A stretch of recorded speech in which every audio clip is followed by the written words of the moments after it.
Hey guys, Paul DeAngelis, pauldeangelisperformance.com. Got some questions this week. And an interesting question, how long to get into ketosis? What do the blood glucose numbers specifically look like? Is it a gradual decline or is it a very quick decline in the numbers? So let's first talk about getting into ketosis. My answer to this very simply is it's unknown. Every single person's different. And again, this is where the beauty of this approach comes in. It is definitely not a cookie cutter approach. So when people ask me how long to get into ketosis, anywhere from, let's say, a few weeks to up to about 3 months, generally, average. It can take people a few days, and it can take people a hell of a lot longer than even 3 months. I've talked a little bit about it in previous videos. It really does come down to how diligent the person is in finding that baseline, removing the carbs and the protein levels down, so that we can get blood glucose numbers below 4.4, and if we can get and start producing ketones by eating a substantial amount of fat during that time. So while this is happening, let's get past that induction phase that happens, that flu-like symptoms, that truck that hits us, so to speak. And it can really take, it's an individual approach, but I usually see about 3 months for people to sort of get consistent within their baseline. So then asking the next question, what do glucose numbers look like during that time? They can be like a seesaw. And for example, when you're taking your fasted blood glucose, it might be fairly low.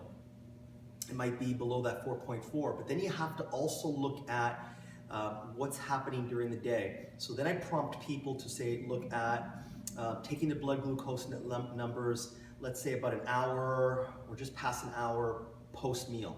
So now what's happening to that food your intake, the food intake that's happening, is it producing an elevated blood glucose spike? And if it is, we got to look at that and say, well, there's an inflammatory, there's an allergic response basically to it. Also, if people are training during this time, we have to look at their training. And I'll have them do a post-glucose reading. And does it skyrocket?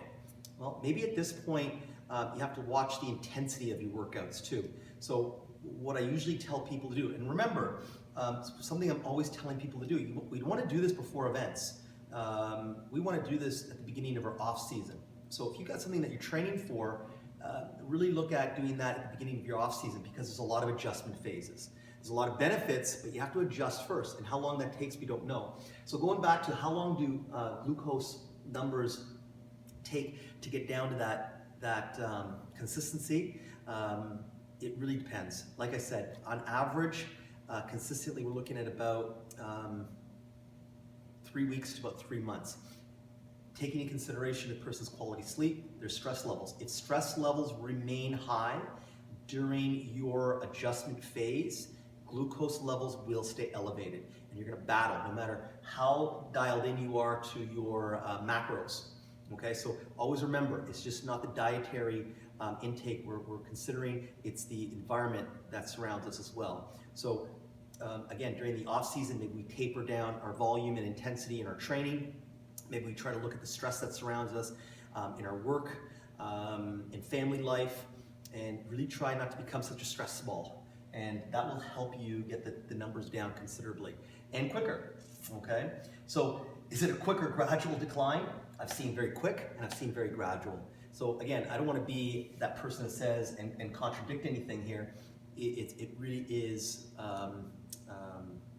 an individualized approach, and I've seen it all. So I've seen people quick decline, and they're basically right into that baseline, consistent baseline, where we can start now to play with their macros and find that sweet spot, where it could take a lot of people a hell of a lot of time.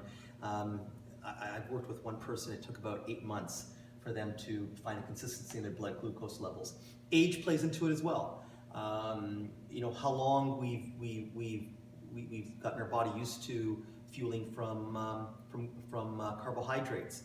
These all take into consideration. How metabolically deranged a person comes in plays a huge part of it. The hormonal imbalances. always remember the thyroid and the adrenal gland are tied in here. And if you look at the kind of lifestyle that most people live, especially in North America, in Europe, it's long days, and we really have to understand that it's constant information to our brains. We never actually take a step back and relax.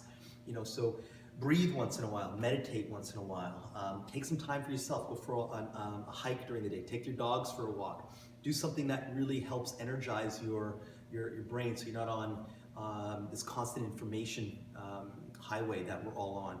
So these are all things that are going to play with a quick or gradual decline. But also remember, work with your environment at the same time. So if you really want to make this work and you're committed to not just changing the way you eat, and you're slowly going to change the way you look at what surrounds you, so slowly taking certain stresses away, a gradual decline is not a bad thing. Making small adjustments are not a bad thing. It doesn't have to be this I'm going to change cold turkey. That might be too much for you and might set you up for failure. A lot of times, doing a small little steps is going to set you up for success. And if you have any questions, please subscribe to my YouTube channel and send me questions, because I'm happy to do videos on anything that you guys ask. All right? You can hit me up at pauldeangelisperformance.com as well, and we can talk about your personal journey on this. Okay, guys, thanks. Talk to you soon.